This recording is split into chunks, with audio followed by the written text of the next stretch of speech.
order. Can't block her view.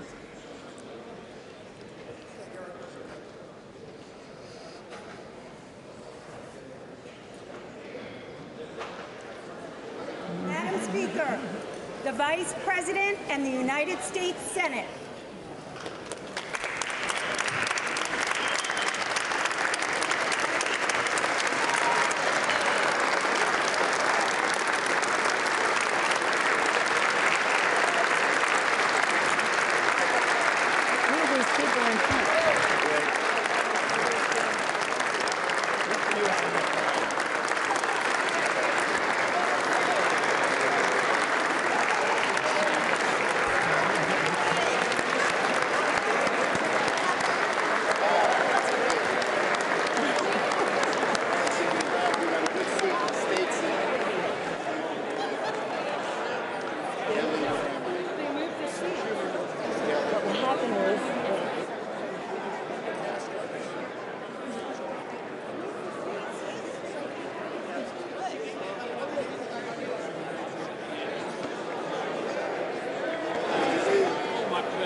Friday this week, and you already know this. I just want to point out both my babies were born on the day they were due in the middle of the afternoon.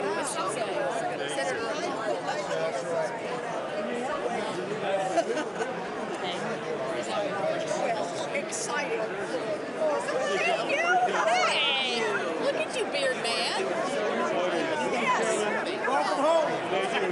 I'm going another trip. Carolyn, how you doing? It ended. Roberto.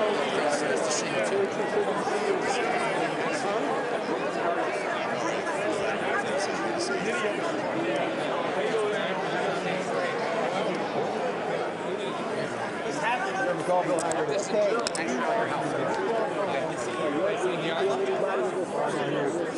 I'm not. Are you? You have a paper? We have a lot of great business. I know a bunch of them. Get spaced out. We're the best one man. We're having us back here. Good to see you. My neighbors are the borderline. Have fun tonight. Hey, Tom. How are you? Good to see you. How are you? How's it going? How's it going? Good to see you.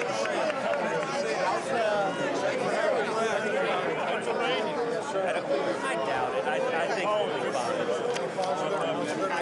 I haven't seen any results, but I think the AG race is a little bumpy. I'm not clear what's going to happen there. Probably going to run off. But I think everything else will be pretty straightforward. How you doing? Yeah, good to see you.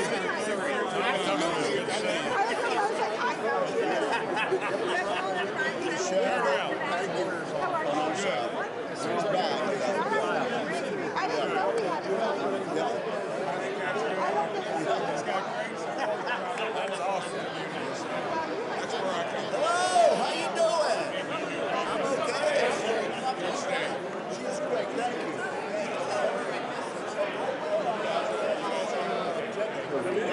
Illegally. Where are all the house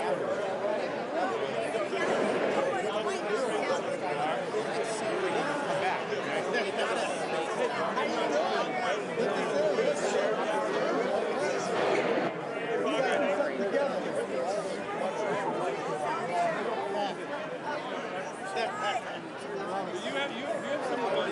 How are you, Jason? So you relieved yourself of the burden. I bet you are. I don't blame you. You're in good place. You're in a good place. Especially with what's coming your way. I would have liked to. I don't blame you. Tell your lovely wife I must have all right? Hey, man. Yeah, we miss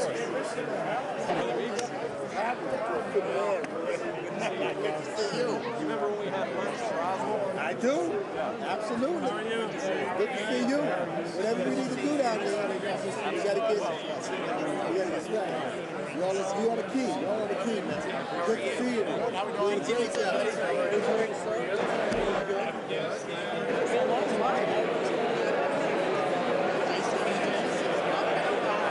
It's right.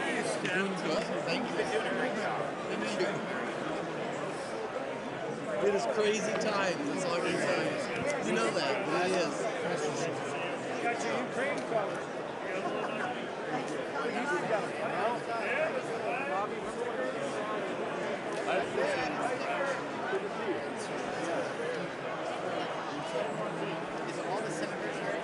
Been giving them out? Does everybody take them? I couldn't tell if we're all here or not. Who would know? Seems like about Oh, yeah, aren't you ranking on ag? Hey! I'm ranking on agriculture. Excellent. Was chairman within the Dems too. Hopefully next time you'll be chair on ag and I'll be chair on agriculture. Great 1-2 punch. Then we'll do some good.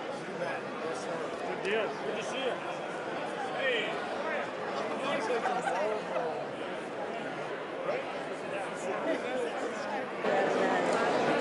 No, I didn't.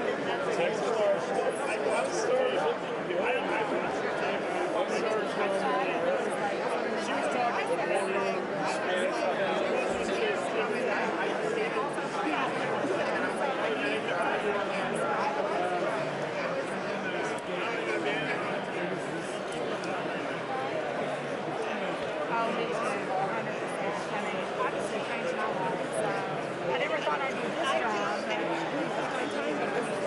really? I was, yes. 1991. But, you know, Gary was in the first room. Steve, it was, you know, a lot of people are the same, Sharon. A lot.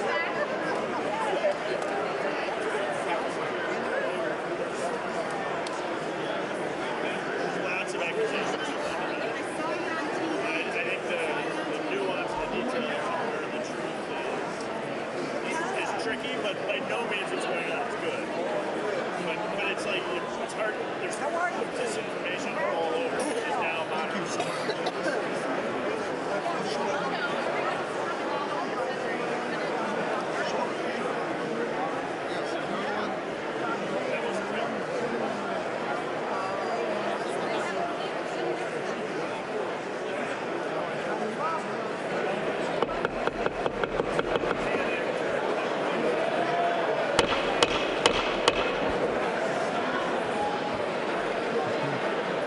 The joint session will come to order.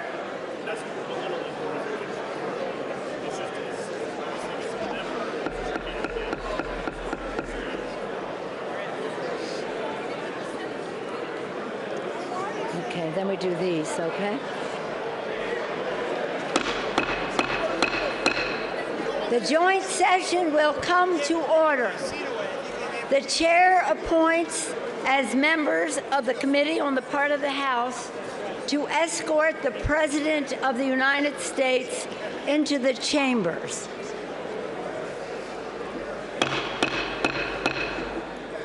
The gentleman from Maryland, Mr. Hoyer. The gentleman from South Carolina, Mr. Clyburn. The gentleman from the gentlewoman from Massachusetts, Ms. Clark. The gentleman from New York, Mr. Jeffries. The gentleman from New York, Mr. Sean Patrick Maloney. The woman from Ohio, Ms. Capter. The gentlewoman from Delaware, Ms. Blunt Rochester. The gentleman from California, Mr. McCarthy. The gentleman from Louisiana, Mr. Scalise. The gentlewoman from New York, Ms. Stefanik. The gentleman from Louisiana, Mr. Mike Johnson. The gentleman from Alabama, Mr. Palmer. The gentleman from Oklahoma, Mr. Cole. The gentlewoman from Indiana, Ms. Spartz.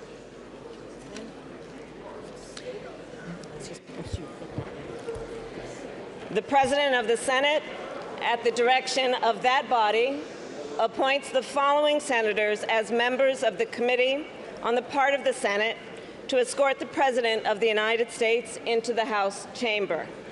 The Senator from New York, Mr. Schumer. The Senator from Vermont, Mr. Leahy. The Senator from Illinois, Mr. Durbin. The Senator from Michigan, Ms. Snapanow. The Senator from Minnesota, Ms. Klobuchar. The Senator from Wisconsin, Ms. Baldwin. The Senator from Kentucky, Mr. McConnell. The Senator from South Dakota, Mr. Thune. The Senator from Wyoming, Mr. Barrasso. The Senator from Iowa, Ms. Ernst. The Senator from Missouri, Mr. Blunt. And the Senator from Iowa, Mr. Grassley. The members of the escort committee will exit the chamber through the lobby doors.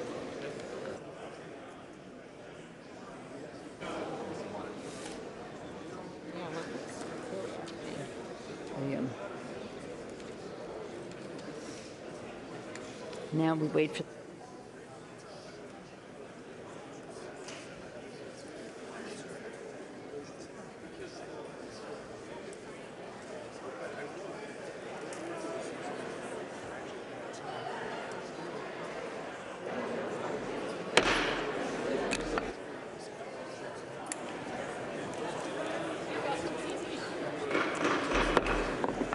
Madam Speaker, the Dean of the Diplomatic Corps.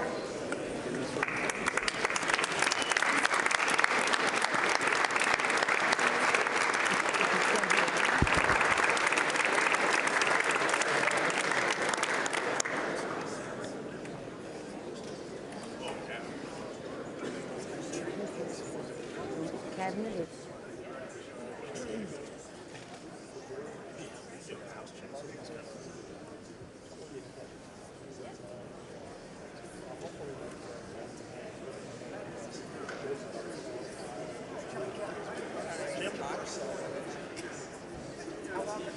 We had our big dinner tonight before, but usually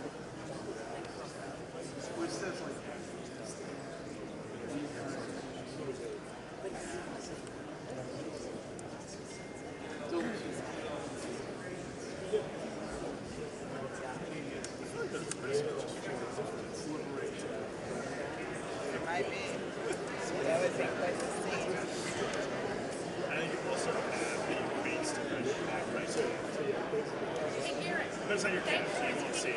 That was love. Okay. We have pirates. I'll think about it. This material is not It's not quite sticky material. Just push it. That's how you do it.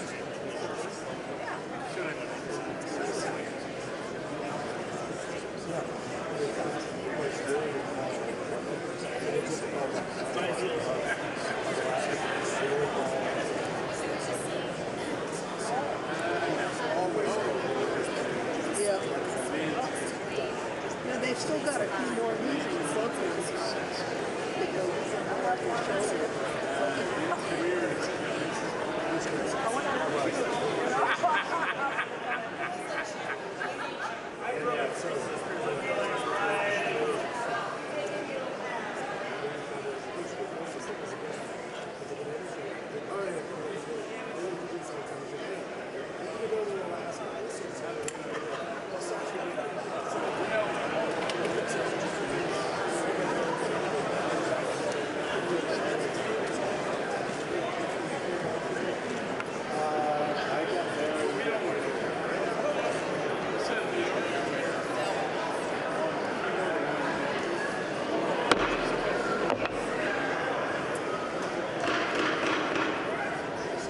Madam Speaker, the Chief Justice and Associate Justices of the Supreme Court.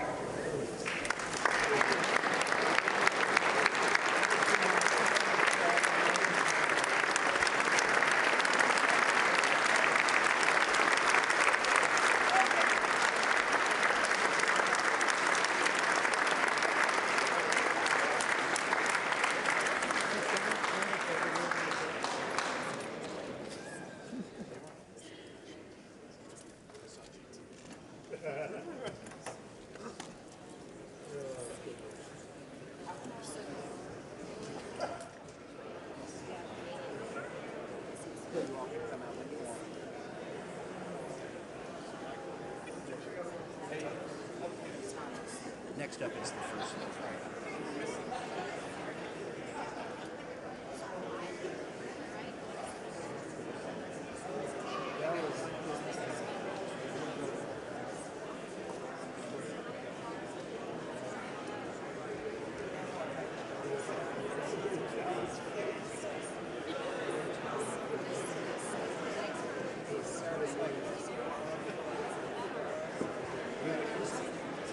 Yeah, I know. It's like,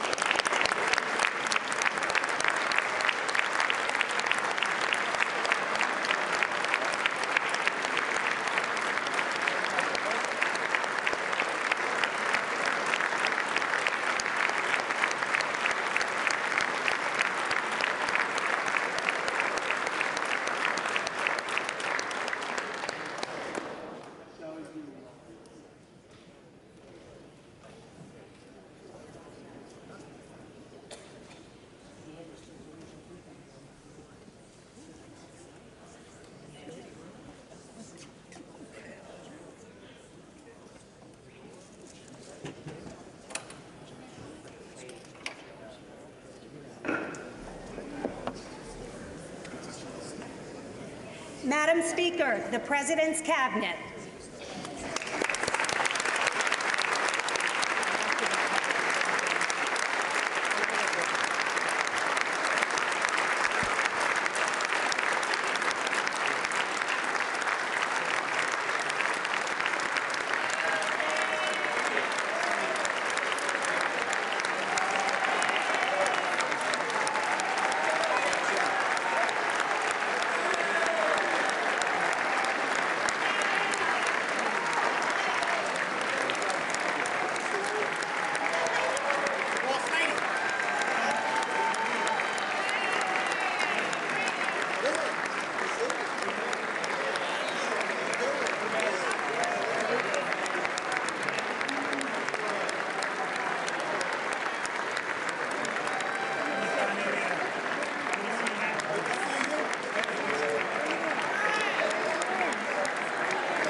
I heard you need to talk to me, and I need to talk to you. So when should I call you? Tomorrow we can. And Okay. I'm going to do anything that we can. I call the two ambassadors, Okay. about tomorrow, but whatever. So we can talk. Okay. We'll do that. How you doing? Okay, how are you? Good. Good to see you. How are you? My favorite. We gotta talk. Can we talk tomorrow? Don't worry.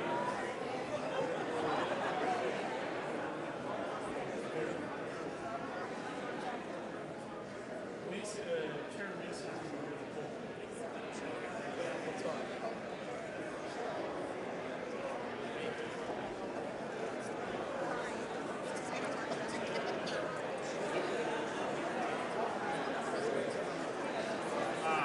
That's good. That's, well, you see, look. We helped you out. That's how she can do it. Calling the ambassadors. Let them know we're watching. Yep. Yeah. We're fortunate. Yeah, she's the best. And yeah, that's a job too. Yeah.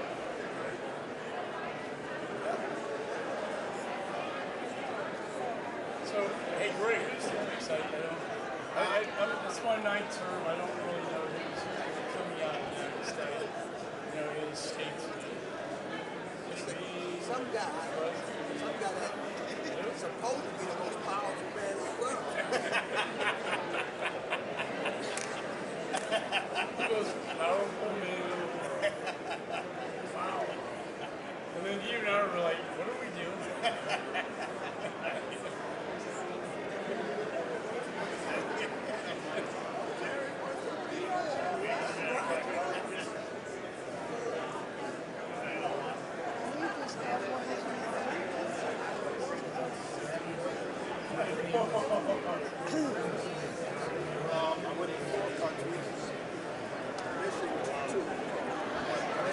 So I hit an orange tie, I just assumed.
I don't even. Oh, there he is.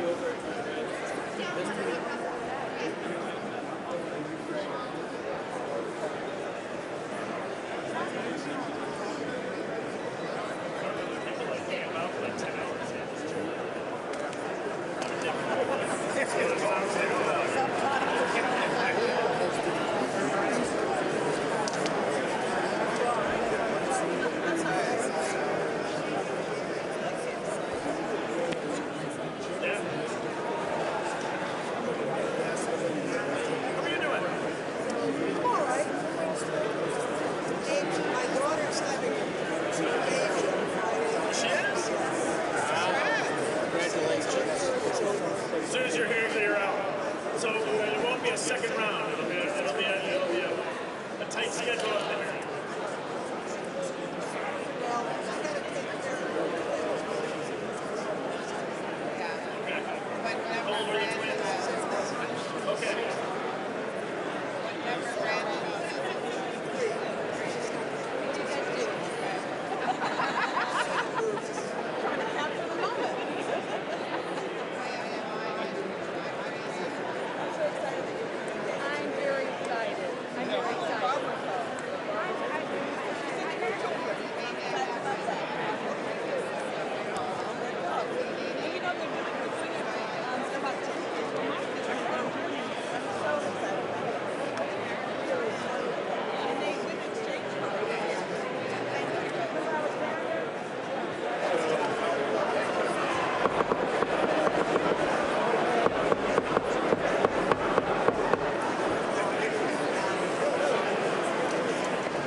Madam Speaker, the President of the United States.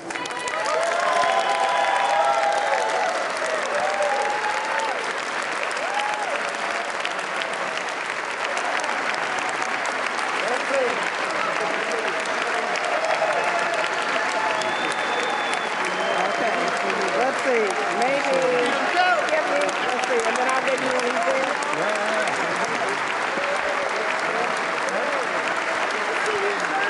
Yes, you are.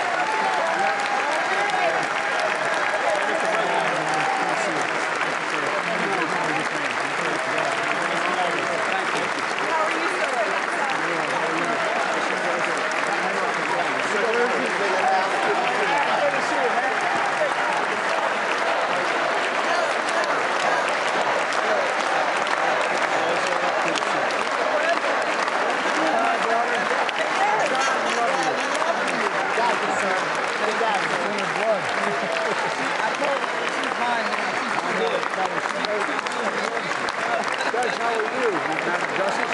Good to see you.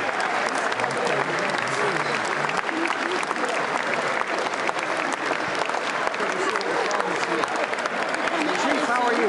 Thank you.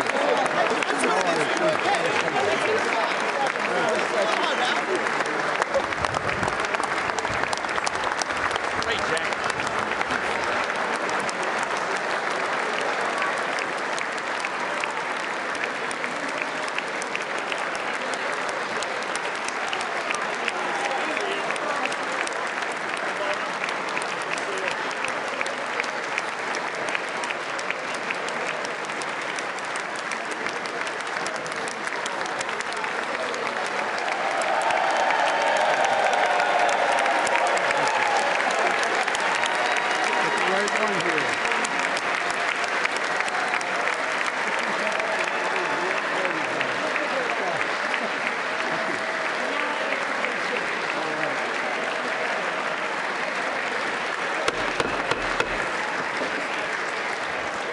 Members of Congress, I have the high privilege and distinct honor of presenting to you the President of the United States.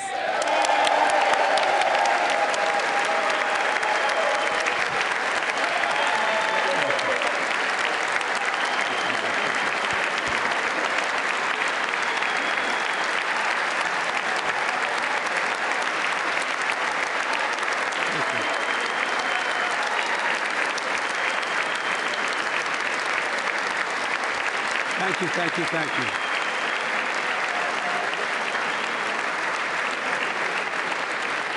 Thank you all very much. Thank you, gentlemen. Thank you. Thank you. Thank you all very, very much. Thank you. Please. Thank you so much. Madam Speaker, Madam Vice President, our First Lady and Second Gentleman, members of Congress and the Cabinet, Justice of the Supreme Court, my fellow Americans. Last year, COVID-19 kept us apart. This year, we're finally together again. Tonight,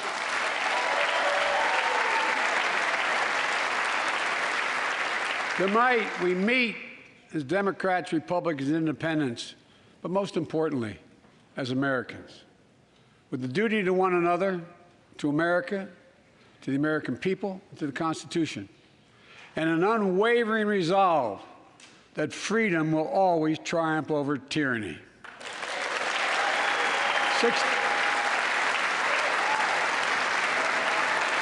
Thank you.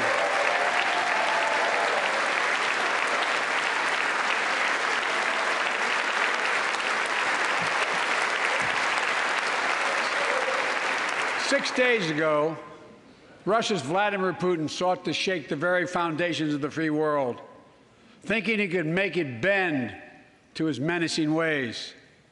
But he badly miscalculated. He thought he could roll into Ukraine and the world would roll over. Instead, he met with a wall of strength he never anticipated or imagined. He met the Ukrainian people.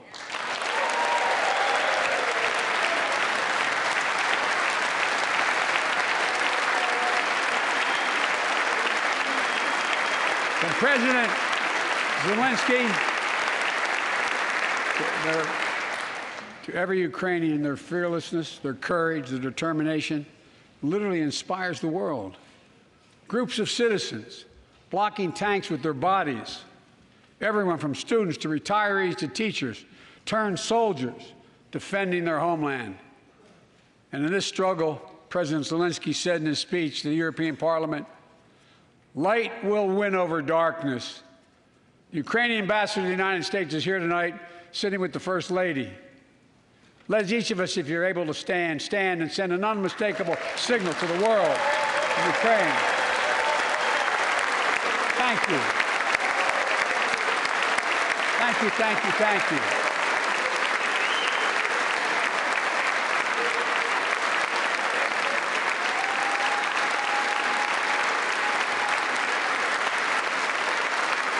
She's bright, she's strong, and she's resolved.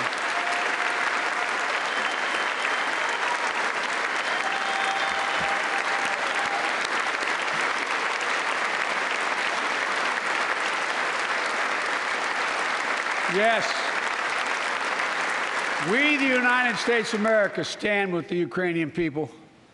Throughout our history, we've learned this lesson. When dictators do not pay a price for their aggression, they cause more chaos.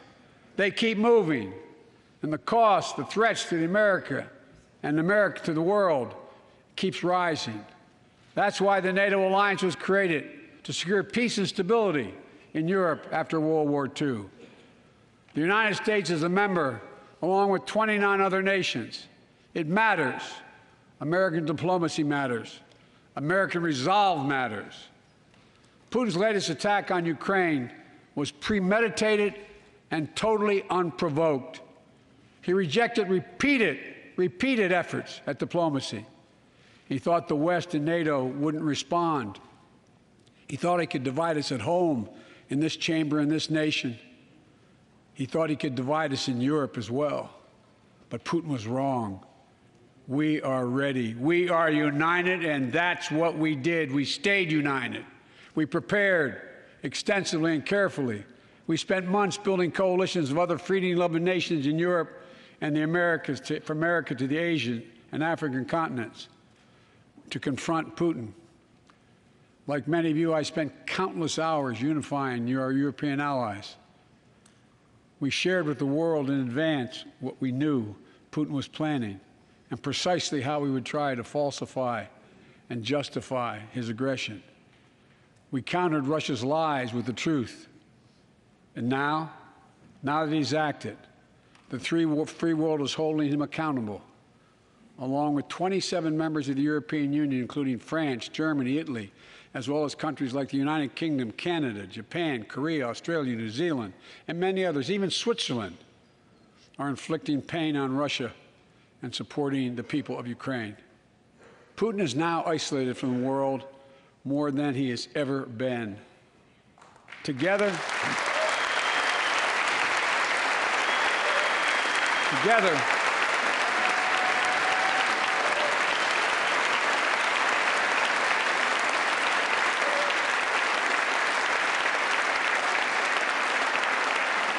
along with our allies, we are right now enforcing powerful economic sanctions.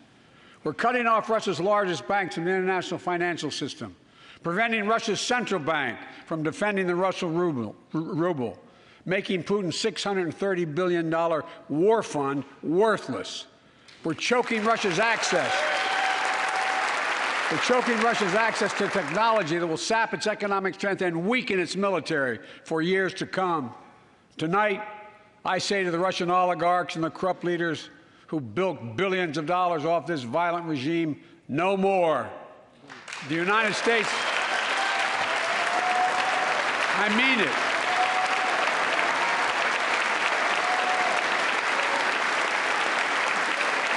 The United States Department of Justice is assembling a dedicated task force to go after the crimes of the Russian oligarchs. We're joining with European allies to find and seize their yachts, their luxury apartments, their private jets. We're coming for your ill-begotten gains. And tonight, I'm announcing that we will join our allies in closing off American airspace to all Russian flights, further isolating Russia and adding additional squeeze on their economy.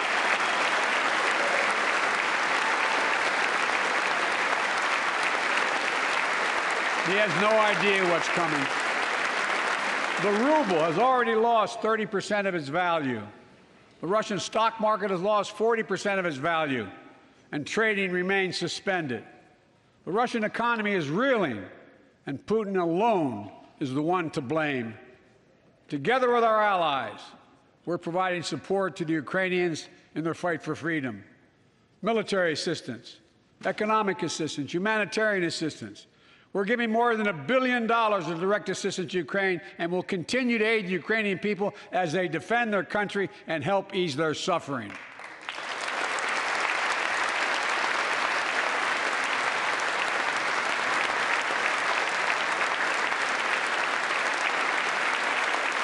But let me be clear. Our forces are not engaged and will not engage in the conflict with Russian forces in Ukraine. Our forces are not going to Europe to fight Ukraine, but to defend our NATO allies in the event that Putin decides to keep moving west. For that purpose, we have mobilized American ground forces, air squadrons, ship deployments to protect NATO countries, including Poland, Romania, Latvia, Lithuania, and Estonia. And as I've made crystal clear, the United States and our allies will defend every inch of territory that is NATO territory with the full force of our collective power. Every single inch.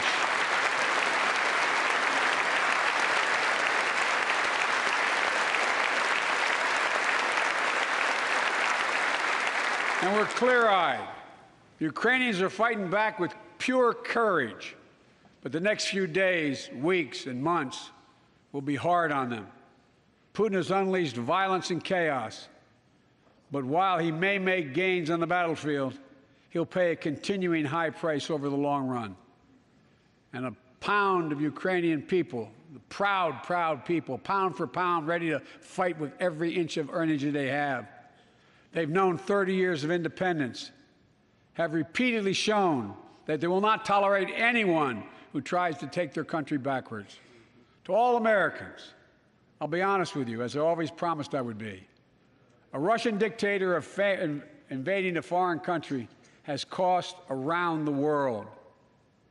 And I'm taking robust action to make sure the pain of our sanctions is targeted at the Russian economy and that we use every tool at our disposal to protect American businesses and consumers. Tonight, I can announce the United States has worked with 30 other countries to release 60 million barrels of oil from reserves around the world. America will lead that effort, releasing 30 million barrels of our own strategic petroleum reserve. And we stand ready to do more if necessary, united with our allies. These steps will help blunt gas prices here at home, but I know news about what's happening can seem alarming to all Americans. But I want you to know we're going to be okay. We're going to be okay. When the history of this era is written, Putin's war in Ukraine will have left Russia weaker and the rest of the world stronger. Well, while it shouldn't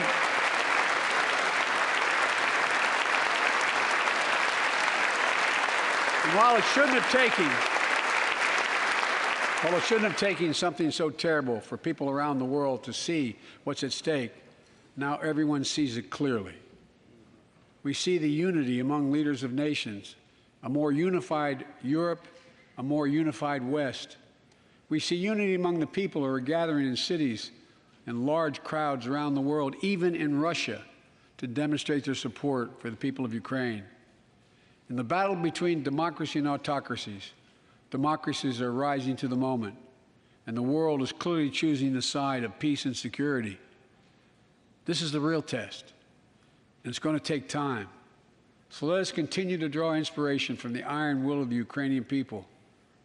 To our fellow Ukrainian Americans who forged the deep bond that connects our two nations, we stand with you. We stand with you. Putin may circle Kyiv with tanks, but he'll never gain the hearts and souls of the Iranian people. He'll never extinguish their love of freedom, and he will never weaken the resolve of the free world.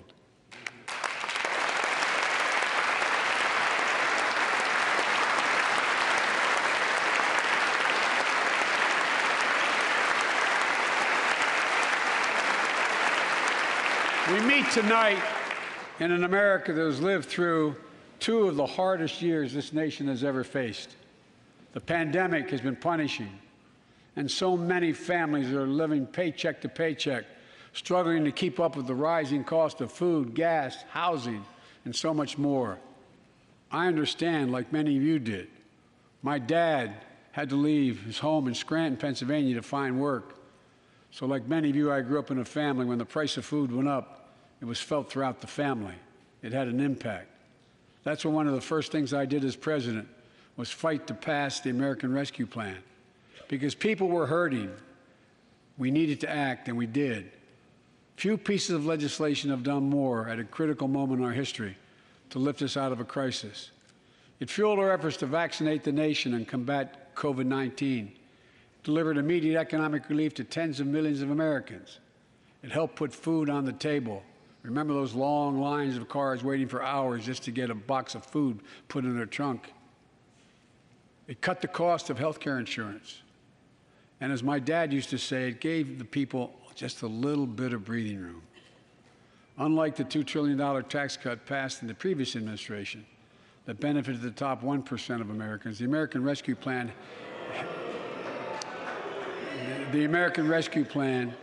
helped working people and left no one behind. Folks,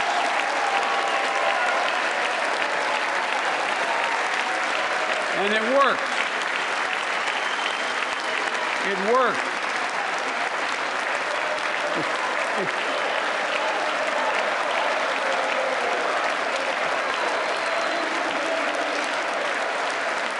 It worked.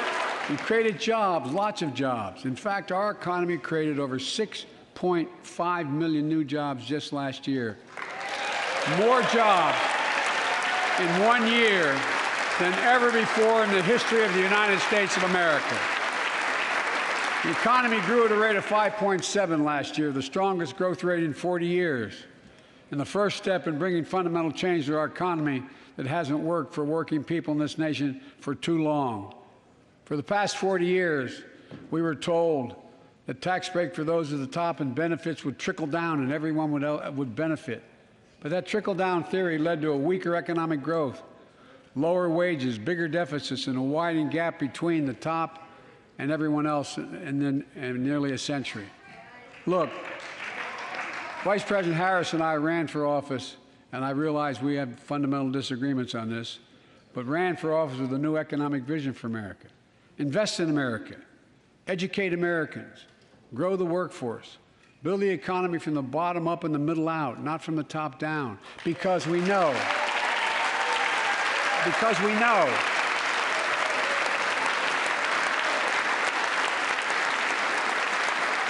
because we know when the middle class grows, the poor will way up and the wealthy do very well. America used to have the best roads, bridges, and airports on earth, and now our infrastructure is ranked 13th in the world. We won't be able to compete for the jobs of the 21st century if we don't fix it. That's why it was so important to pass the bipartisan infrastructure law. And I thank my Republican friends who joined to invest and rebuild America, the single biggest investment in history. It was a bipartisan effort, and I want to thank the members of both parties who worked to make it happen. We're done talking about infrastructure weeks. We're now talking about an infrastructure decade. And look,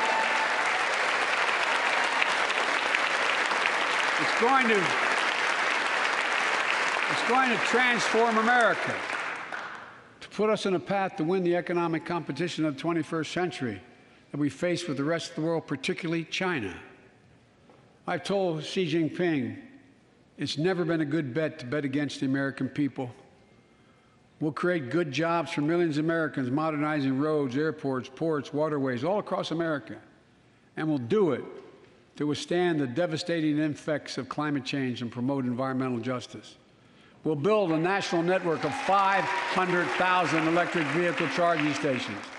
Begin to replace the poisonous lead pipes so every child, every American has clean water to drink at home and at school. We're going to provide affordable, high-speed internet for every American, rural, suburban, urban, and tribal communities. 4,000 projects have already been announced. Many of you have announced them in your districts. And tonight, I'm announcing that this year, we will start fixing over 65,000 miles of highway and 1,500 bridges in disrepair. And folks,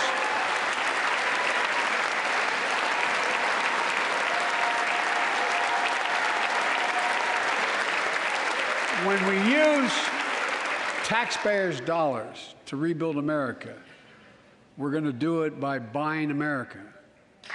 Buy American products. Support American jobs.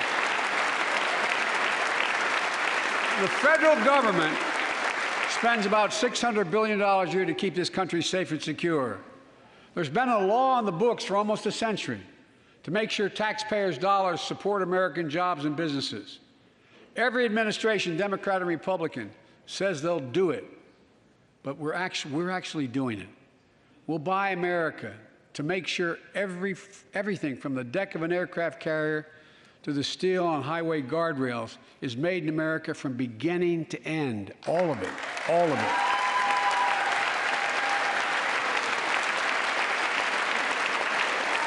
But folks, to compete for the jobs of the future, we also need a level playing field with China and other competitors. That's why it's so important to pass the Bipartisan Innovation Act sitting in Congress that will make record investments in emerging technologies and American manufacturing. We used to invest almost 2% of our GDP in research and development. We don't now. China is. Let me give you one example why it's so important to pass. If you travel 20 miles east of Columbus, Ohio, you'll find 1,000 empty acres of land. It won't look like much, but if you stop and look closely, you'll see a field of dreams. the ground on which America's future will be built. That's where Intel, the American company that helped build Silicon Valley, is going to build a $20 billion semiconductor megasite, up to 8 state-of-the-art factories in one place, 10,000 new jobs. And in those factories, the average job about $135,000 a year. Some of the most sophisticated manufacturing in the world to make computer chips the size of a fingertip, that power the world in everyday lives, from smartphones, technology to the internet, technology that's yet to be invented. But that's just the beginning. Intel CEO Pat Gelsinger, who is here tonight, I don't know where Pat is. Pat, there you go, Pat, stand up.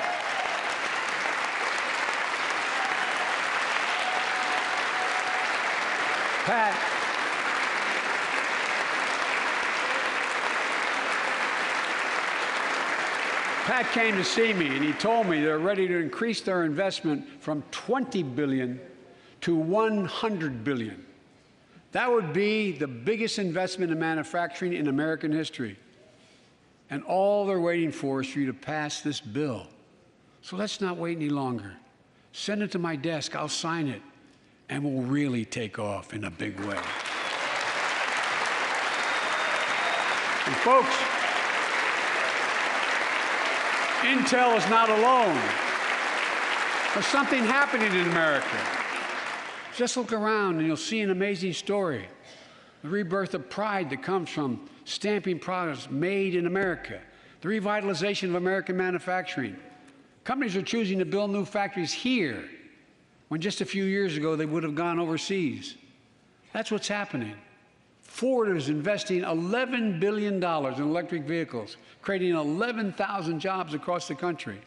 GM is making the largest investment in its history, $7 billion to build electric vehicles, creating 4,000 jobs in Michigan. All told, 369,000 new manufacturing jobs were created in America last year alone. Folks,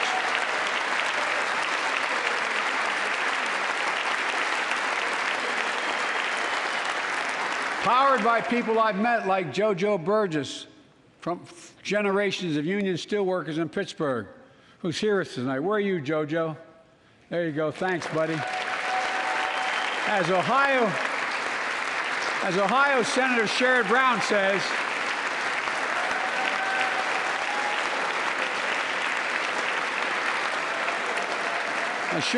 says, it's time to bury the label Rust Belt.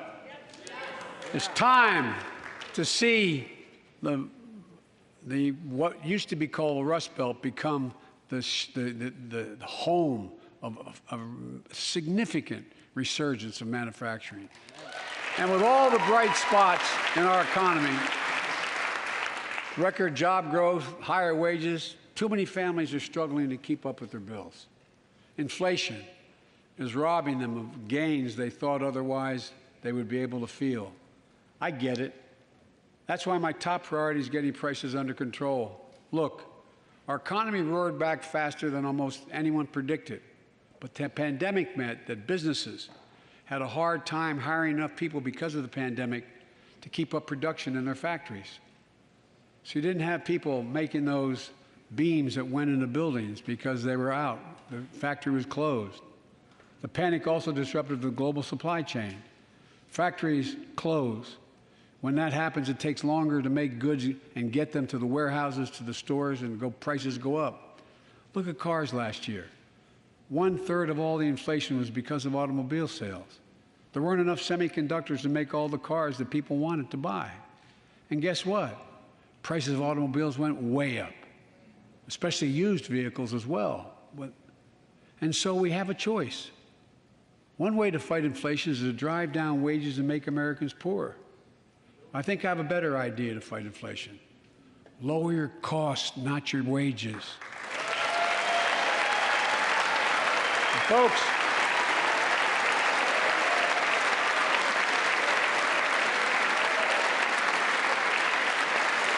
that means make more cars and semiconductors in America, more infrastructure and innovation in America, more goods moving faster and cheaper in America, more jobs where you can earn a good living in America. Instead of relying on foreign supply chains, let's make it in America. Look, economists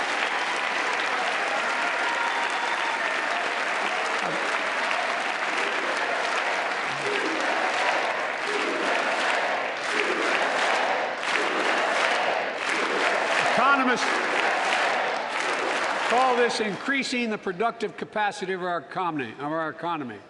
I call it building a better America. My plan to fight inflation will lower your costs and lower the deficit. 17 Nobel laureates in economics said my plan will ease long-term inflationary pressures.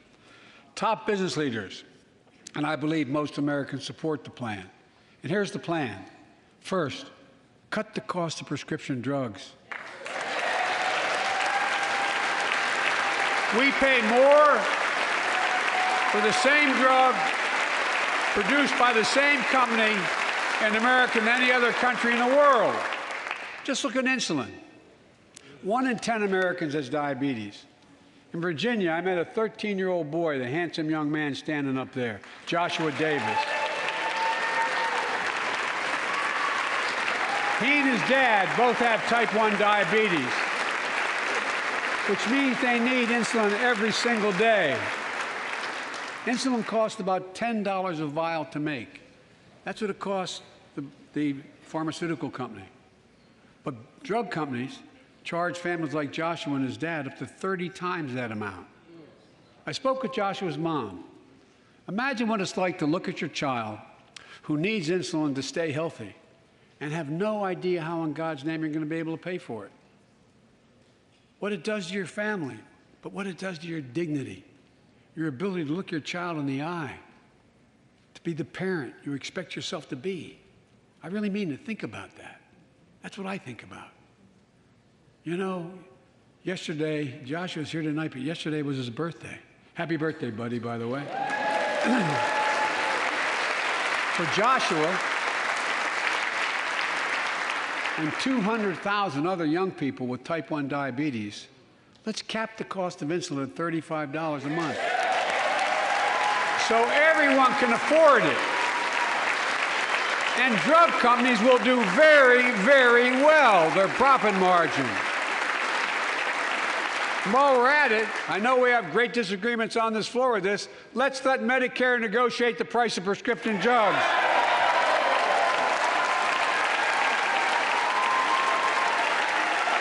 They already set the price for VA drugs.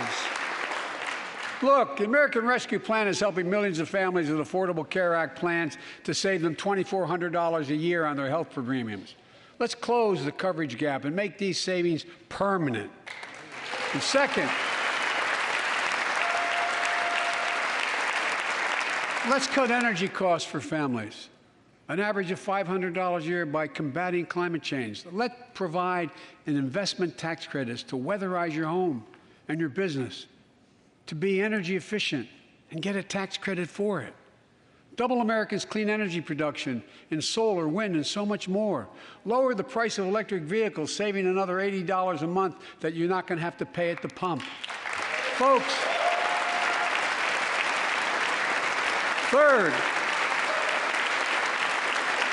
the third thing we can do to change the standard of living for hardworking folks is cut the cost of child care.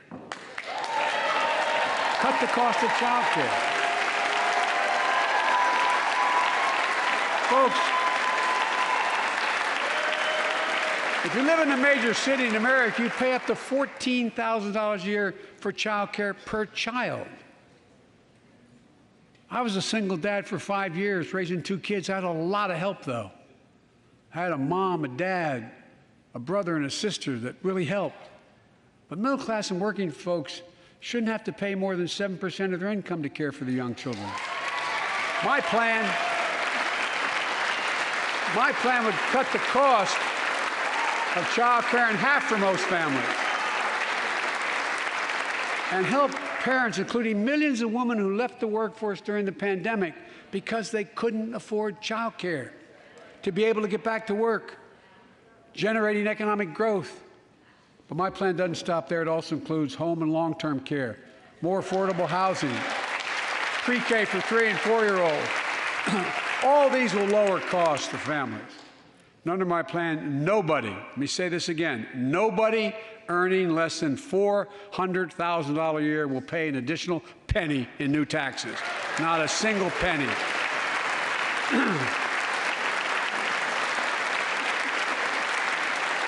I may be wrong, but my guess is if we took a secret ballot in this floor, that we'd all agree that the present tax system ain't fair. We have to fix it. I'm not looking to punish anybody, but let's make corporations and wealthy Americans start paying their fair share. Look, last year,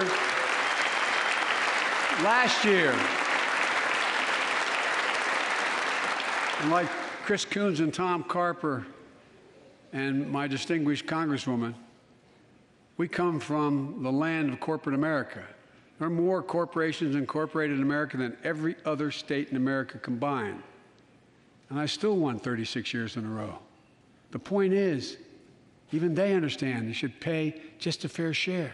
Last year, 55 of the Fortune 500 companies earned $40 billion in profit and paid zero in federal taxes.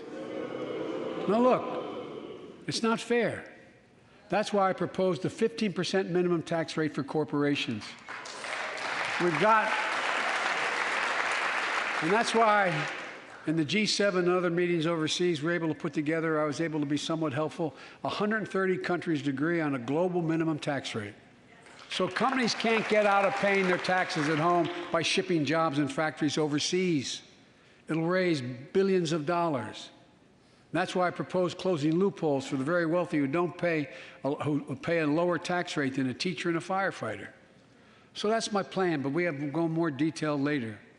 We will grow the economy, lower the cost of families. So what are we waiting for? Let's get this done. We all know we've got to make changes. Folks,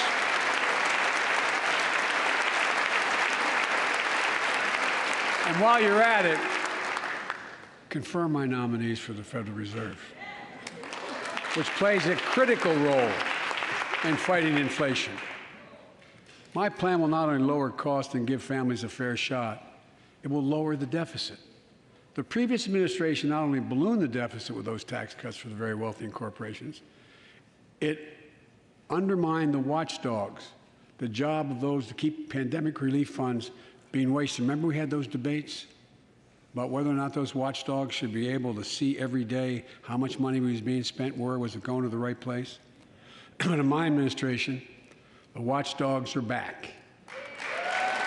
And we're going to go after the criminals who stole billions of relief money meant for small business and millions of Americans. Tonight, I'm announcing that the Justice Department will soon name a chief prosecutor for pandemic fraud.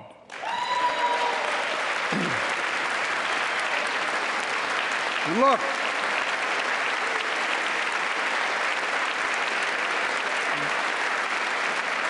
I think we all agree, thank you.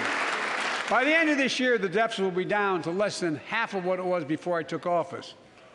The only president ever to cut the deficit by more than $1 trillion in a single year.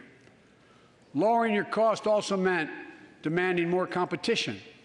I'm a capitalist, but capitalism without competition is not capitalism. Capitalism without competition is exploitation. It drives up profits. And corporations have to compete. Their profits go up and your prices go up when they don't have to compete. Small businesses and family farmers and ranchers, I need not tell some of my Republican friends from those states. Guess what? You got 4 basic meat packing facilities. That's it. You play with them or you don't get to play at all. And you pay a hell of a lot more. A hell of a lot more because there's only 4. See what's happening with ocean carriers moving goods in and out of America. During the pandemic, about half a dozen or less foreign-owned companies raised prices by as much as 1,000% and made record profits. Tonight, I'm announcing a crackdown on those companies overcharging American businesses and consumers. And folks,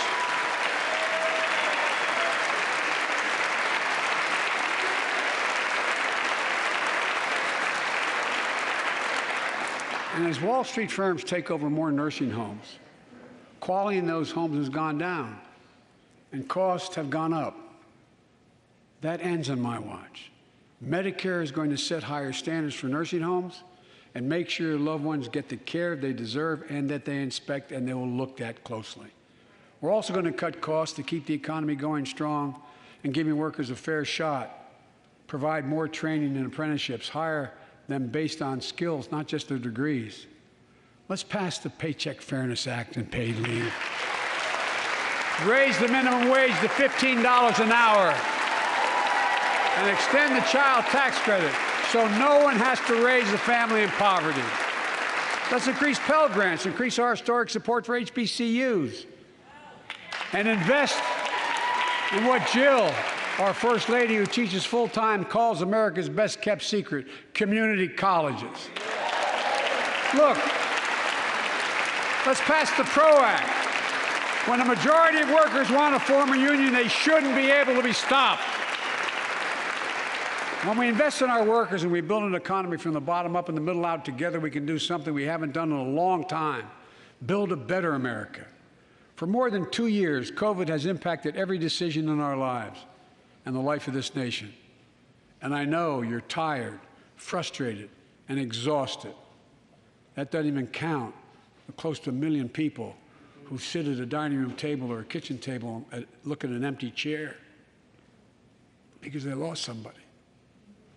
But I also know this, because of the progress we've made, because of your resilience and the tools that we have been provided by this Congress, tonight I can say we're moving forward safely back to more normal routines. We've reached a new moment in the fight against COVID-19, where severe cases are down to a level not seen since July of last year. Just a few days ago, the Center for Disease Control and Prevention issued a new mask guidelines. Under the new guidelines, most Americans and most of the country can now go mask-free. And based on projections, more of the country will reach a point across the next couple of weeks. And thanks to the progress we've made in the past year, COVID-19 no longer need control our lives. I know some are talking about living with COVID-19, but tonight I say that we never will just accept living with COVID-19. We'll continue to combat the virus as we do other diseases. And because this virus mutates and spreads, we have to stay on guard. And here are 4 common sense steps as we move forward safely, in my view. First, stay protected with vaccines and treatments. We know how incredibly effective vaccines are. If you're vaccinated and boosted, you have the highest degree of protection. We'll never give up on vaccinating more Americans. Now, I know parents with kids under 5 are eager to see their vaccines authorized for their children. Scientists are working hard to get that done. We'll be ready with plenty of vaccines if and when they do. We're all ready. We are also ready with antiviral treatments. If you get COVID-19, the Pfizer pill reduces your chances of ending up in the hospital by 90%. I've ordered more pills than anyone in the world has. Pfizer is working overtime to get us 1 million pills this month and more than double that next month. And now we're launching the Test to Treat initiative. So people can get tested at a pharmacy, and if they prove positive, receive the antiviral pills on the spot at no cost. And folks, if you're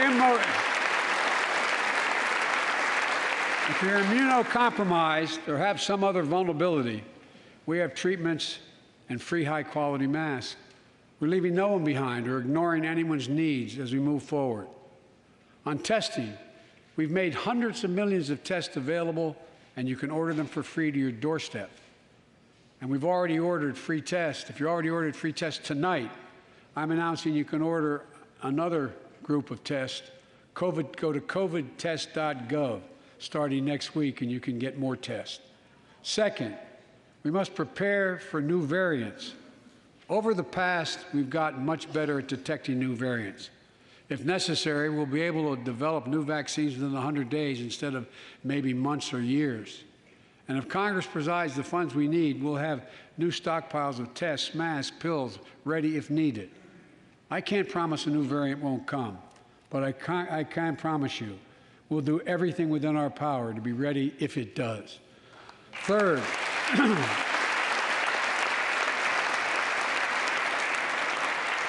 we can end the shutdown of schools and businesses. We have the tools we need.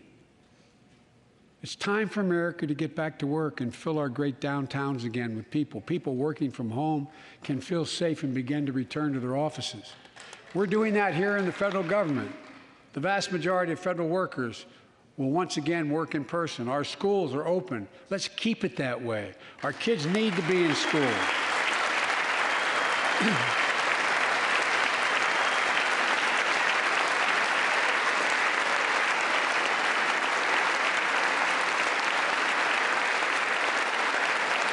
With 75% of adult Americans fully vaccinated and hospitalizations down by 77%, most Americans can remove their masks and stay in the classroom and move forward safely. We achieved this because we provided free vaccines, treatments, tests, and masks. Of course, continuing this costs money, so I'll not surprise you. I'll be back to see you all. And I'm going to soon send a request to Congress. The vast majority of Americans have used these tools and may want again. We may need them again, so I expect Congress, and I hope you'll pass that quickly. Fourth, we'll continue vaccinating the world. We've sent 475 million vaccine doses to 112 countries, more than any nation on earth. We won't stop because you can't build a wall high enough to keep out a vaccine. The vaccine can stop the spread of these diseases. You know, we've lost so much in COVID-19. Time with one another. The worst of all, the loss of life. Let's use this moment to reset. So stop looking at COVID as a partisan dividing line. See it for what it is, a god-awful disease. Let's stop seeing each other as enemies and start seeing each other for who we are, fellow Americans. Look,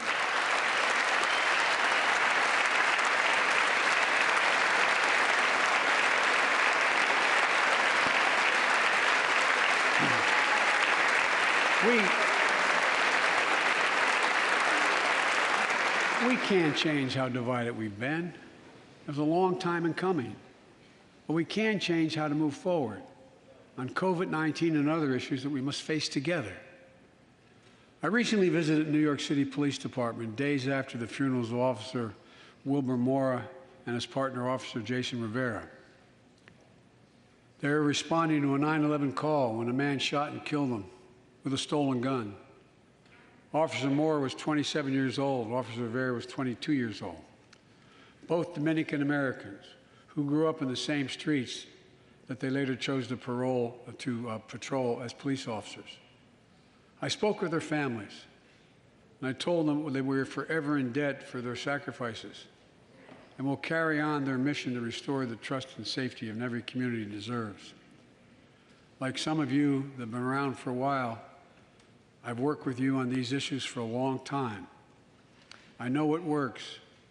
Investigating crime prevention and community policing, cops who walk the beat, who know the neighborhood, and who can restore trust and safety. Let's not abandon our streets or choose between safety and equal justice. Let's come together and protect our communities, restore trust, and hold law enforcement accountable. That's why the Justice Department has required body cameras, banned chokeholds, and restricted no-knock warrants for its officers. That's why the American Rescue Plan that you all provided $350 billion that cities, states, and counties can use to hire more police, invest in more proven strategies.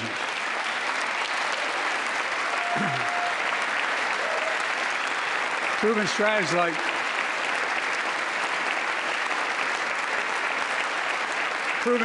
like community violence interruption, trusted messengers, breaking the cycle of violence and trauma, and giving young people some hope.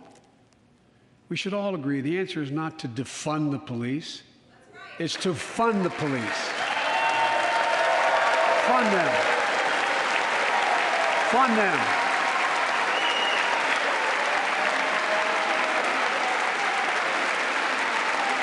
Fund them with resources and training. Resources and training they need to protect our communities. I ask Democrats and Republicans alike to pass my budget and keep our neighborhoods safe.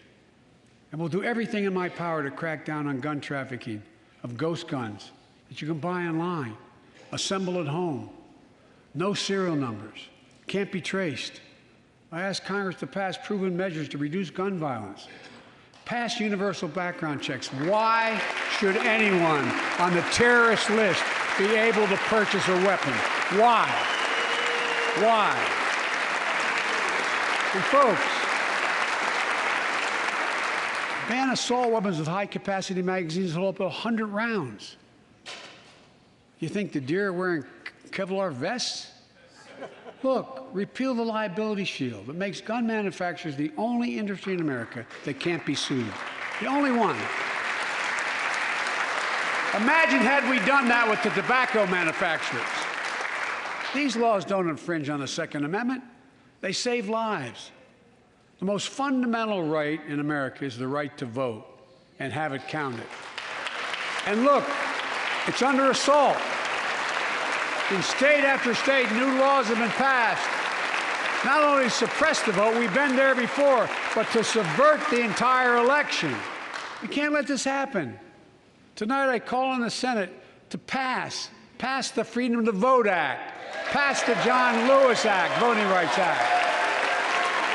And while you're at it, pass the Disclose Act so Americans know who's funding our elections. Look, tonight, I'd like to honor someone who dedicated his life to serve this country. Justice Breyer, an Army veteran, constitutional scholar, retiring Justice of the United States Supreme Court. Justice Breyer, thank you for your service. Thank you, thank you, thank you. I mean it. Get up, stand, let them see you. Thank you.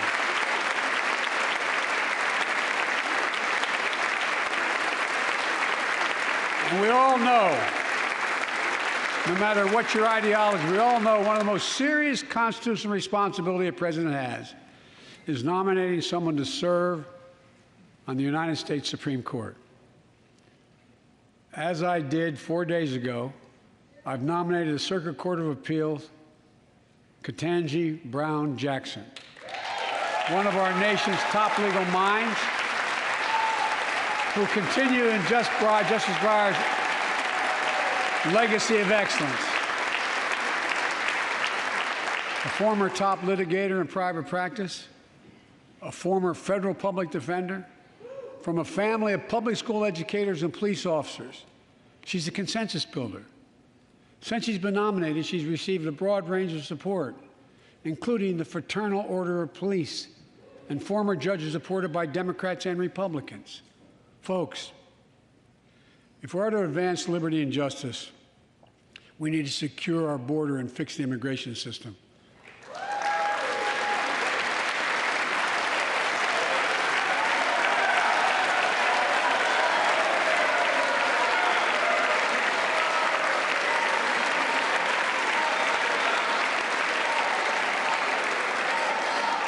And as you might guess, I think we can do both.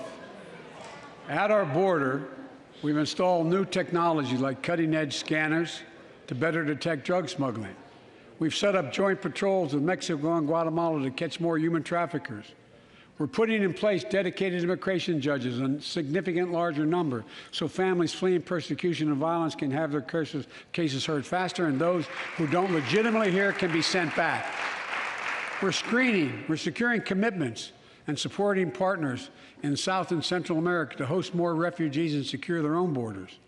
We can do all this while keeping lit the torch of liberty that has led a generation of immigrants to this land, my forebears and many of yours.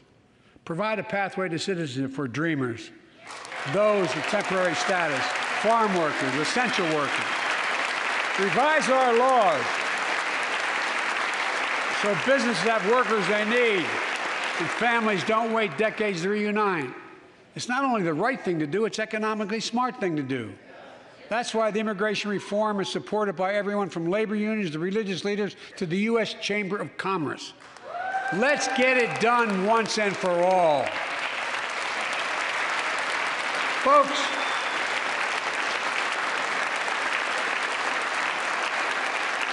advancing liberty and justice also requires protecting the rights of women. The constitutional right affirmed by Roe v. Wade, standing precedent for half a century, is under attack as never before.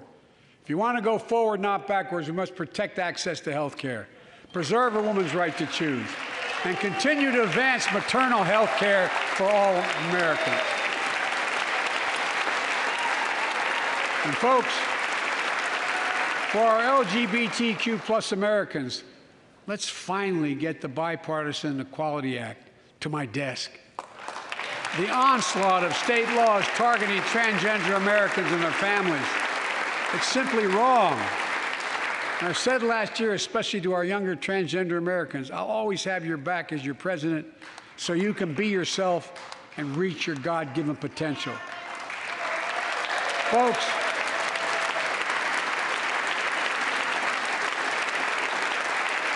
as I've just demonstrated, while it often appears we do not agree, and that we do agree on a lot more things than we acknowledge. I signed 80 bipartisan bills into law last year, from preventing government shutdowns, to protecting aged Americans from still too common hate crimes, to reforming military justice, and will soon be strengthening the Violence Against Women Act that I first wrote 3 decades ago. And it's important. It's important for us to show the nation we can come together and do big things. So tonight I'm offering a unity agenda for the nation. 4 big things we can do together, in my view. First, beat the opioid epidemic. There's so much we can do. Increase funding for prevention, treatment, harm reduction, and recovery. Get rid of outdated rules and stop doctors that stop doctors from prescribing treatments. Stop the flow of illicit drugs by working with state and local law enforcement to go after the traffickers. And if you're suffering from addiction, you should know you're not alone. I believe in recovery, and I celebrate the 23 million Americans in recovery. Second, let's take on mental health, especially among our children whose lives and education have been turned upside down. The American Rescue Plan gave schools money to hire teachers and help students make up for lost learning. I urge every parent to make sure your school does just that. They have the money. We can all play a part. Sign up to be a tutor or a mentor. Children were also struggling before the pandemic, bullying, violence, trauma, and the harms of social media. As Frances Haugen, who is here tonight with us, has shown, we must hold social media platforms accountable for the national experiment they're conducting on our children for profit.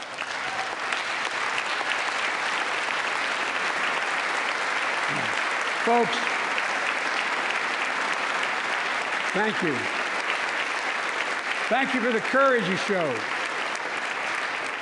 It's time to strengthen privacy protections, ban targeted advertising to children, demand tech companies stop collecting personal data on our children, and let's get all Americans the mental health services they need.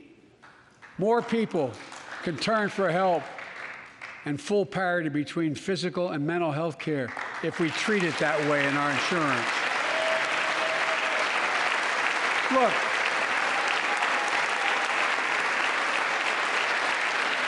The third piece of that agenda is support our veterans. Veterans are the backbone and the spine of this country. They're the best of us. I've always believed that we have a sacred obligation to equip those we send to war and care for those in their family when they come home. My administration is providing assistance in job training, housing, and now helping lower-income veterans get VA care debt-free. And our troops in Iraq and Afghanistan have faced many dangers, one being stationed at bases breathing in toxic smoke from burn pits. Many of you have been there. I've been in and out of Iraq and Afghanistan over 40 times. These burn pits that incinerate waste, the waste of war, medical and hazardous material, jet fuel, and so much more. And they come home, many of the world's fittest and best trained warriors in the world. Never the same. Headaches, numbness, dizziness. A cancer that would put them in a flag-draped coffin. I know. One of those soldiers was my son, Major Bo Biden. I don't know for sure if the burn pit that he lived near, that his hooch was near in Iraq and earlier than that in Kosovo, is the cause of his brain cancer, the disease of so many other troops. But I am committed to find out everything we can, committed to military families like Danielle Robinson from Ohio, the widow of Sergeant First Class Heath Robinson. He was born a soldier, Army National Guard, combat medic in Kosovo and Iraq, stationed near Baghdad, just yards from burn pits the size of football fields. Danielle is here with us tonight. They love going to Ohio State football games.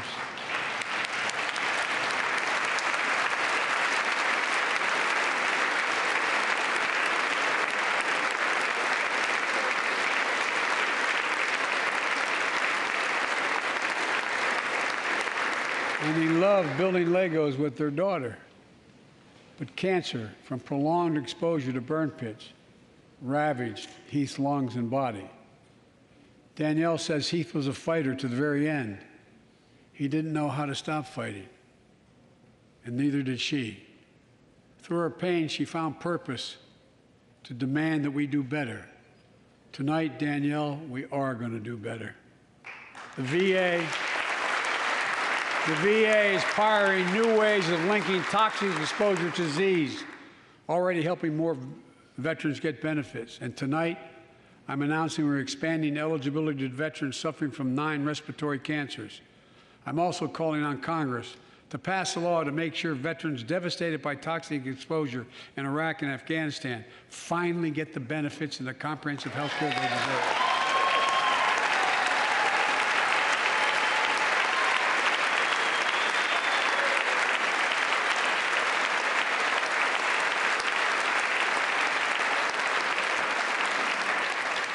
And fourth and last, let's end cancer as we know it.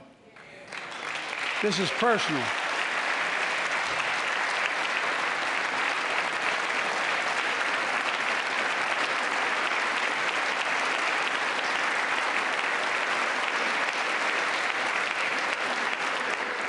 This is personal to me and to Jill and to Kamala and so many of you.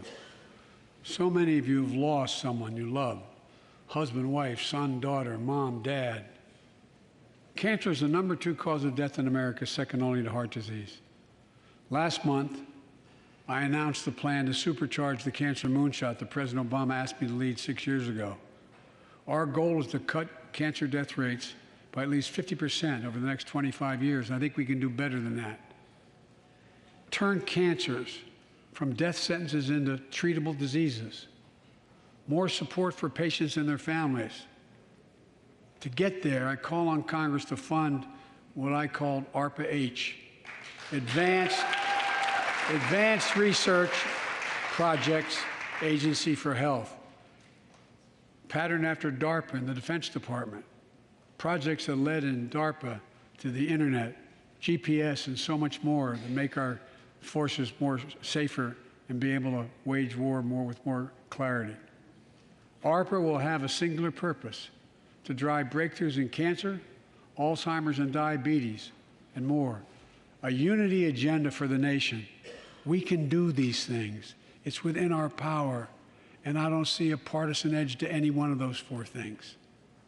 My fellow Americans, tonight we've gathered in this sacred space, a citadel of democracy, in this Capitol. Generation after generation of Americans have debated great questions amid great strife and have done great things. We fought for freedom, expanded liberty, debated totalitarianism and terror. We built the strongest, freest, and most prosperous nation the world has ever known. Now is the hour, our moment of responsibility, our test of resolve and conscience, of history itself. It is in this moment that our character of this generation is formed. Our purpose is found. Our future is forged. Well, I know this nation. We'll meet the test, protect freedom and liberty, expand fairness and opportunity, and we will save democracy. As hard as those times have been, I'm more optimistic about America today than I've been my whole life, because I see the future that's within our grasp, because I know there's simply nothing beyond our capacity. We're the only nation on earth that has always turned every crisis we've faced into an opportunity.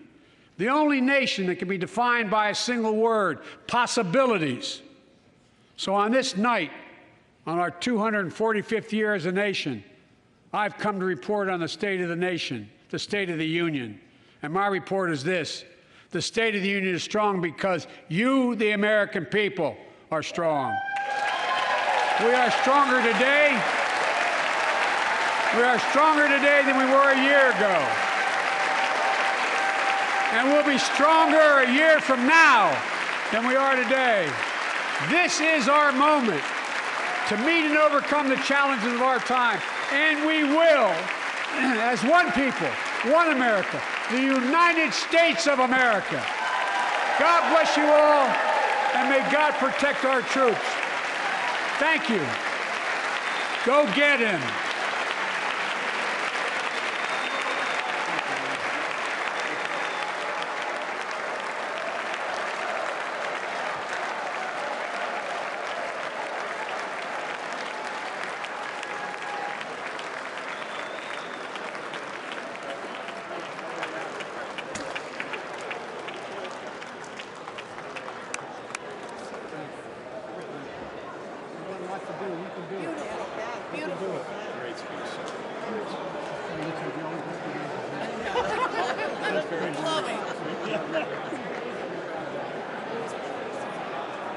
Thank you. Good to see you guys. Well, You are the very best in the whole damn world. You know. The whole world's looking at you. See you. See you all. Good to see you. Great job. Great job. Thank you. Beautiful job. That's a great compliment coming from you, kid. Thank you, thank you, thank you. Well done, Mr. President. great clothes. Thank you, man. Well done, Mr. President. Well done. Thanks again for coming to Colorado. Thank you, man. Tommy. Eat it again. Good job.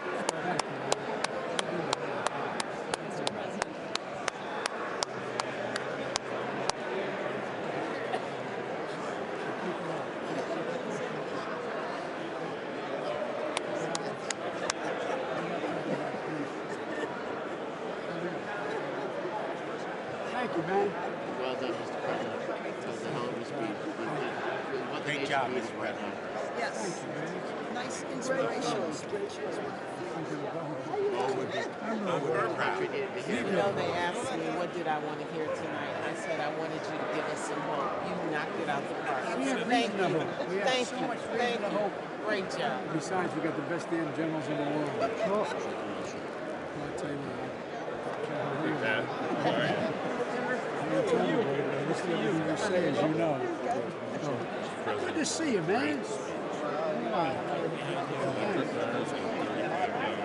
Alright. We can do this. This is the reason why we cut Charles Coffey. I'm serious. She is.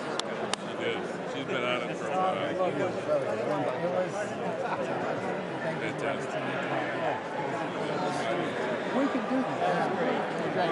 Prescription drugs. Grandfather said the grace of God is in the neighbors were freaking out riots and we got shot.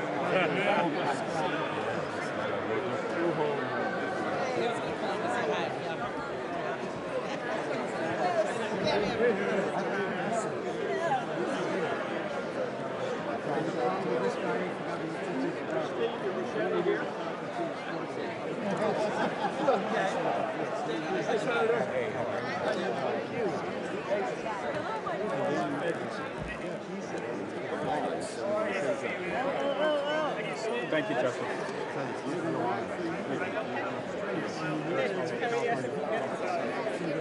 Nice to have everyone back. We're doing well. Good to see you.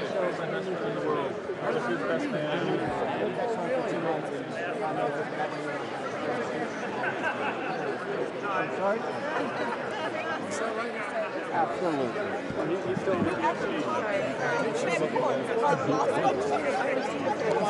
Well, she was the date, but that was really which way? Nice to see you guys. Need your help. What you going to do now? Thank you so much twice tonight. Thank you for everything. Oh, it's going to be huge, right, my district. Thank you. Oh my gosh, I didn't know, I didn't even react, but you know those two words, bulldozer? I mean, that's what it was. Oh my God, that's so... Enormous respect. Oh. I mean, look at me, man. You know it's true. We go back a long way, those pal. are the days. I think she's pretty good. Pretty solid. Absolutely. She's a great. Absolutely. Absolutely. I'll tell you what, man. The IBW village is the reason I stand by. Very much. Yeah, should be good to start walking. Thank you, man. That was a historic speech. You don't like me. I'm fired up. I don't want this guy too fired up. I'm fired up. I'm inspired. You got guns as big as my Listen, thighs, man, I'm trying to take care of myself. I'm trying to be like you. Thanks. That was awesome. Congratulations. Yes, yes, yes. What's the story?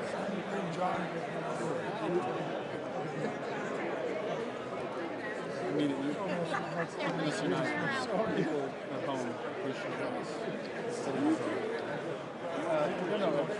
In the district, yeah, absolutely. Yes. Thanks for talking about children and mental health. And from Northwest Indiana, it's good to see you very well. Steel workers, Joe. It's great to have him here. Relay the message. Thank you for your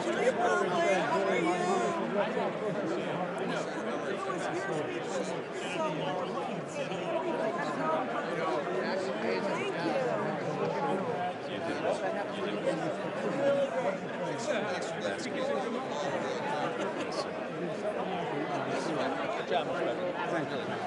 Thanks for what you're doing.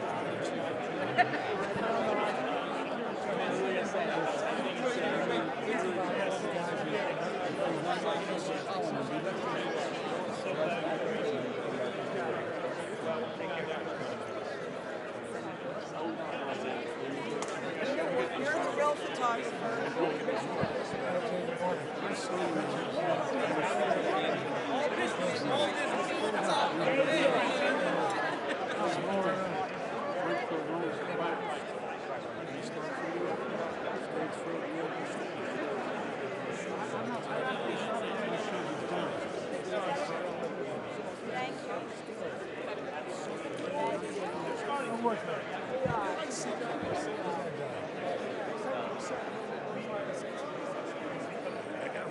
Sorry, you got me okay. I'm gonna take off.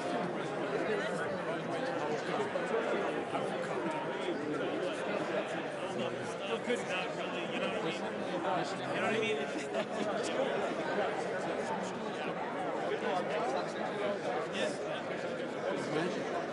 It's a solid.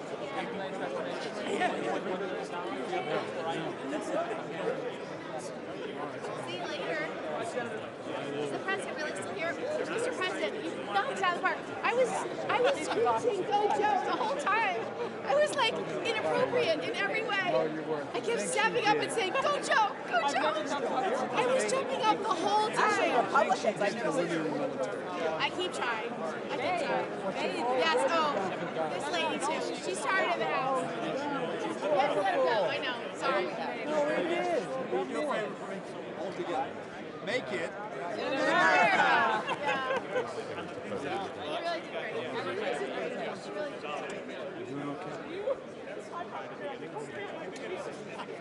Yeah, he literally said all the high points over and over again. It's like all our favorite shows. I was catering. All right, I'm going the right way. Mr. President, Al Green. I Good know, to see Al. you. You can't hide behind that mask. I want your signature on your, this is your card. Okay. Thank you so much. I greatly appreciate it. As a matter of fact, I'm going to get a selfie with you. Give him the camera. He'll do it for you. Okay, okay, let's do it.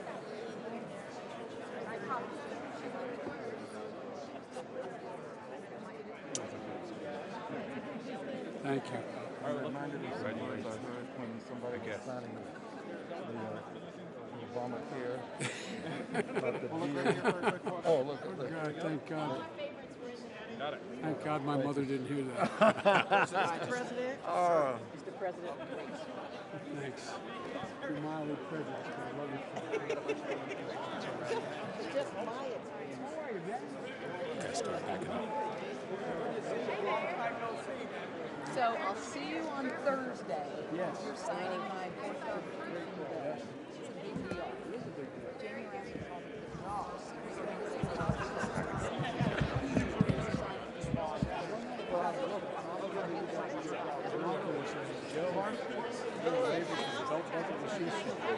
all right. Thank you for letting me know on Thursday. I look forward to seeing you. Thank you. Yep. She comes from an incredible family. Her sister used to run my Delaware operation, and her dad, besides being an All-American high school, invented the Tony Archibald. And the dean of her delegation. You know, I carried the following. That is parents. We could have said it, so I got trained by you because we don't realize it.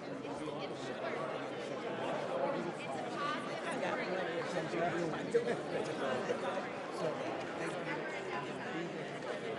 Anything I can do, I care more about that than anybody. No.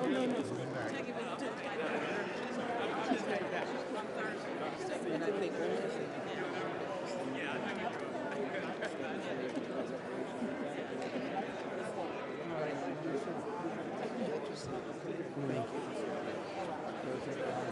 Hey, I'll be with you tomorrow. Good to see you. I'm going to,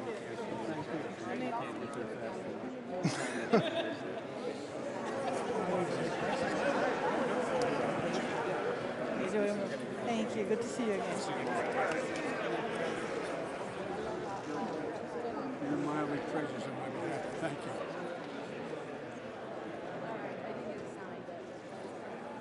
I'm with you. No, I get it. What do you think? Good Lord. Look at this. Go Bears. Look at this. Oh. From the Ukrainian embassy for you and for your spouse. I love this lady. Okay, Marcy, I'm going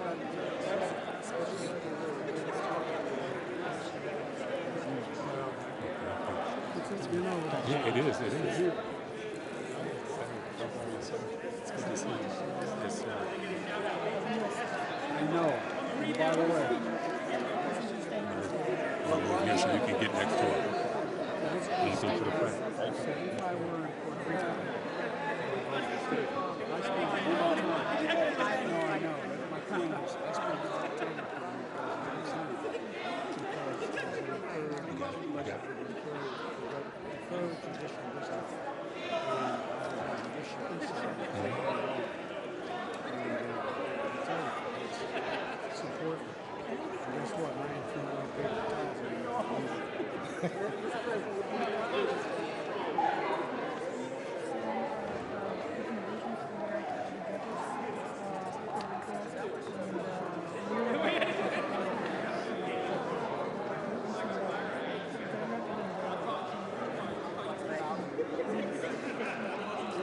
Okay.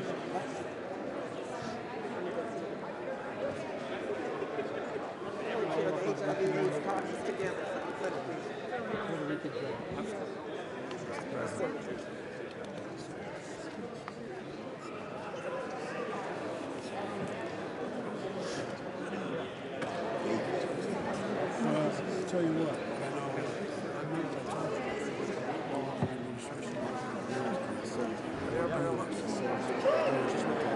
We got spoiled last year. why not? We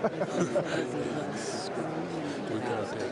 Yeah, last year this was like This part was easy, we were yes. and out. Thank you. Well, I tell you what, I spent an hour and 5 minutes with Zelenskyy before. I just came back from the president myself. No. Oh, yeah. I know that's what that is. Yeah, please look at I do, yeah.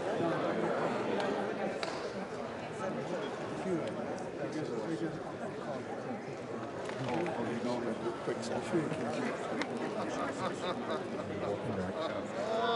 Mix. Mr. Chairman.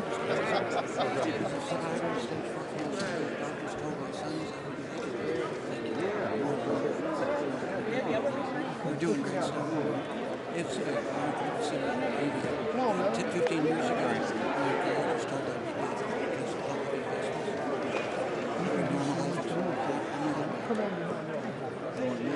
investment. I have 10% chances. You'll take it. I'm here because I'll get you in the back. keep at it. How are you, Derek? Yeah, how you doing, Derek? Thank you for talking about it. Just on Friday, introduced a bill, 9 Democrats, 9 Republicans, to do what we're calling the civic bridge building pilot through America. We're working with Michael and the team there, and trying to do these things that can help bring people together. We have to. Like we get it done, except the guy to your left. You gotta be careful. Yeah, well, always. Thank you, Mr. President. Thank you. Mr. President, thank you so much for your shout out. Yes, sir. Good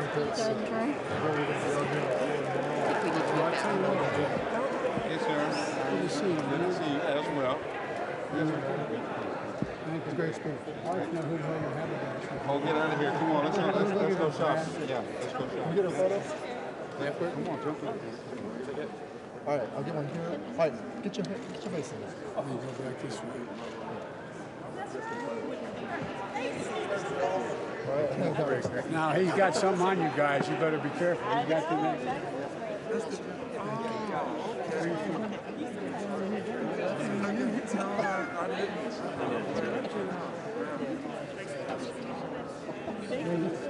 Now, I've been around so long, I remember when not only Houston, not only Austin, but Houston was all blue. They were good old days. Thank you, sir. Turn around, go get a mug.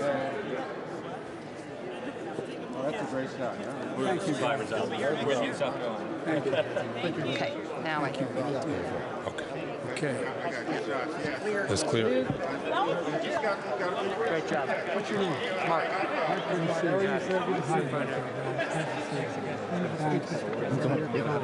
Excuse me. Thank you. How are you? How are you, Mr. President? Well, thanks for smiling. No, oh, I was inspired tonight. Is that a belt, Chelsea? That's exactly. Divine night. There you go, man.